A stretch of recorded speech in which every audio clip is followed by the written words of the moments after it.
സഹോദരാ, അല്ലാഹു പറയുകയാണ് എന്റെ പ്രിയപ്പെട്ടവരെ, നിന്റെ പ്രയാസത്തിന്റെ അടിസ്ഥാനപരമായിട്ടുള്ള കാര്യം എന്താണ്?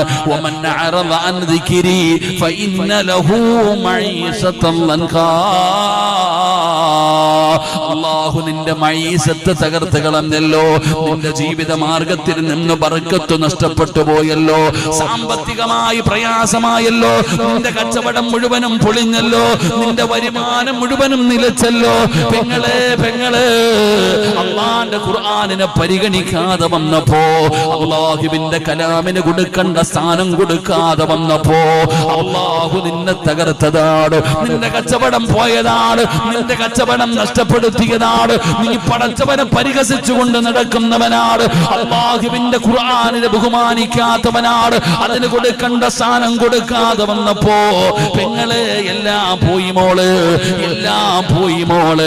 എന്റെ പ്രിയപ്പെട്ട പെങ്ങളോട് ചോദിക്കട്ടെ, നിന്റെ വീടിന്റെ അകത്ത് സമാധാനമില്ലാത്തതിന്റെ കാരണം എന്താ? നിന്റെ വീടിന്റെ അകത്ത് സമാധാനമില്ലാത്തതിന്റെ കാരണം എന്താ? കോടികൾ കൊടുത്ത് വീട് വെച്ചാൽ സമാധാനം കിട്ടൂല. പടച്ചവനെ വേലക്കാരെ വെച്ചാ സമാധാനം കിട്ടൂല. കാറ് വാങ്ങിയിട്ടാ സമാധാനം കിട്ടൂല. പെങ്ങളെ സമാധാനം കിട്ടണമെങ്കിൽ നിന്റെ വീടിന്റെ അകത്തിരുന്ന് ഖുർആന് കരയുകയാ. ഒരു വീടിന്റെ അകത്ത് ഖുർആനുണ്ട്. 5 കാര്യങ്ങൾ ഭൂമിയിലിരുന്ന് കരയുമെന്ന് മുത്തുനബി പഠിപ്പിക്കുകയാണ്. ആ 5 കാര്യങ്ങളിൽ ഒരു കാര്യം ഖുർആനാണ്. ഒരു വീടിന്റെ അകത്ത് ഖുർആനുണ്ട്.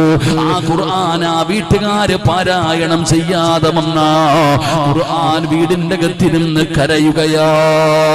ഖുർആൻ വീടിന്റെ അകത്തിരുന്ന് തേങ്ങുകയാ. എങ്ങനാ പെങ്ങള്? അല്ലാഹുവിന്റെ കലാമായ ഖുർആൻ നിന്റെ വീടിന്റെ അകത്തിരുന്ന് തേങ്ങുമ്പോ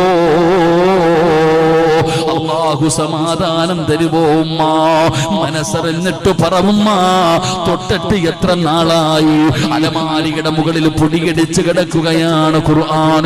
ഒന്ന് തുറക്കാൻ സമയമില്ലല്ലോ, ഒന്ന് തുടയ്ക്കാൻ സമയമില്ലല്ലോ, ഒന്ന് ചുംബിക്കാൻ സമയമില്ലല്ലോ, ഒരായത്തെങ്കിലും ഓതാൻ നിനക്ക് സമയമില്ലല്ലോ. കാരണം പടച്ചവനെ ഖുർആൻ നിന്റെ വീടിന്റെ അകത്തിരുന്ന് കരയുകയാണ്. പിന്നെ എങ്ങനാ വാപ്പാ അല്ലാഹു സമാധാനം തരുന്നത്, സന്തോഷം തരുന്നത്, ബർക്കത്ത് തരുന്നത്, ജീവിതത്തിൽ അഭിവൃദ്ധി ഉണ്ടാകുന്നത്? പടച്ചവനെ അല്ലാഹു എല്ലാം നഷ്ടപ്പെടുത്തി കളയുകയാണ്. അതുകൊണ്ട് എന്റെ പ്രിയപ്പെട്ടവരോട് പറയുന്നു, നീ നിന്റെ തകർച്ചയുടെ കാരണം ഖുർആനാ. അതാ പറഞ്ഞത്, ഖുർആനിനോട് കളിക്കരുത്. എന്റെ ചെറുപ്പക്കാരോട് പറയുകയാണ്, എന്റെ ഉമ്മമാര് പറയട്ടെ,